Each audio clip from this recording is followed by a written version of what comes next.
Hi ha famílies que intenten engreixar els nens a tota costa. Tenim que intentar fer alguna cosa per evitar-ho. És normal que els bebès siguin gorditos i que tinguin plecs, però aquests plecs desapareixen durant el creixement.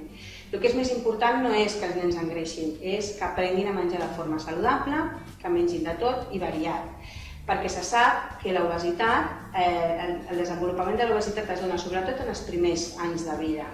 També és molt important l'exercici físic per evitar el sedentarisme. Aquest és el missatge que tenim que donar.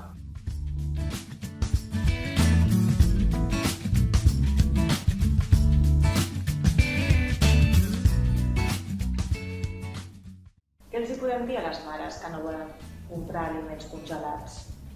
Doncs els podem dir que la congelació avui dia no fa perdre cap tipus de nutrient.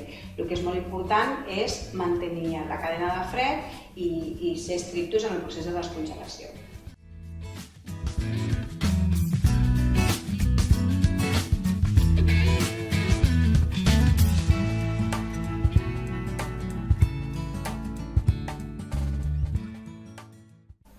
I la costum de buscar menús infantils als restaurants?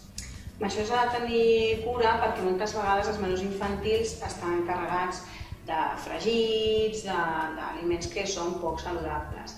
La meva recomanació és que poden menjar de tot, un menú d'adult, però amb una quantitat adequada a l'edat